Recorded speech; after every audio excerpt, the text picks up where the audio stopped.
एक राजमहल जहाँ रात के बाद कोई जिंदा नहीं बचता। एक रानी जिसके राज तिलक के साथ ही मौत ने अपना नाच शुरू कर दिया। एक शापित आईना जिसमें कैद है 7 आत्माएं और एक भटकती रूह। ये कहानी है विजयगढ़ के उस महल की जहाँ हर दीवार के पीछे छुपा है एक खूनी राज। विजयगढ़ के महल में रानी ऐश्वर्या का राजाभिषेक हो रहा था।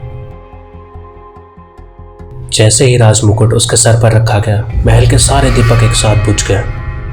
अंधेरे में किसी ने उसके कान में फुसफुसाया, तुम मेरी जगह लेने आई हो, पर मैं जाने वाली नहीं। जब रोशनी हुई तो रानी के हाथ में एक टूटा हुआ आईना था जिसमें एक औरत की आंखें दिख रही थी। अगली रात रानी की नींद एक टपकने की आवाज से टूटी। उसने देखा दीवार से खून टपक रहा था। जब उसने छुआ तो खून ने उसकी उंगलियों को पकड़ लिया। भागकर बाहर आई तो महल का पुराना पुजारी सामने खड़ा था।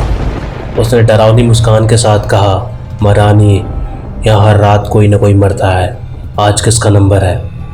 रानी ने जांच शुरू की, लेकिन हर सुबह महल के तहखाने में एक नई लाश मिलती जिसका दिल निकाला गया होता। हैरानी की बात यह थी कि लाशें दिन में गायब हो जाती थी। एक रात रानी ने देखा कि महल की प्रतिमाएं अपनी जगह से हिल रही हैं। जब उन्होंने पीछा किया तो एक मूर्ति ने पलटकर उनको देखा।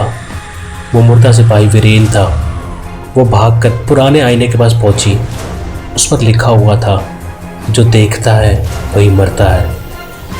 उन्होंने तुरंत आईना तोड़ा और जैसे ही आईना टूटा उसमें से एक डायरी निकली। डायरी में लिखा था, राजा ने मुझे धोखा दिया, मैंने 7 रानियों को मारकर उनकी आत्माएं इस आईने में कैद कर दी। अब तुम 8वीं हो।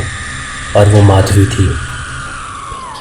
रानी ने माधवी का भूत भुलाने का रिचुअल किया, महल में, फिर महल के बाहर।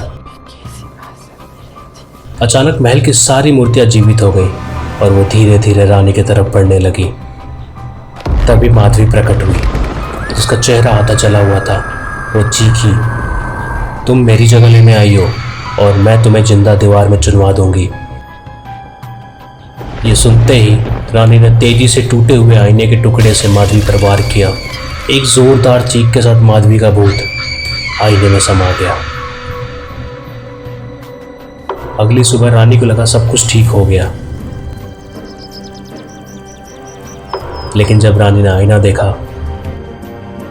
तो उसमें उनका अपना चेहरा नहीं बल्कि माधवी का चेहरा था। पीछे से वही पुराने पुजारी की आवाज आई, अब तुम हमेशा के लिए उसकी जगह ले लोगी।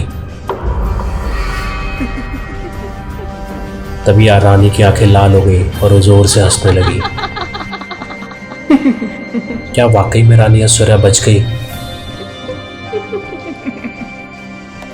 या वो खुद ही माधवी बन चुकी है?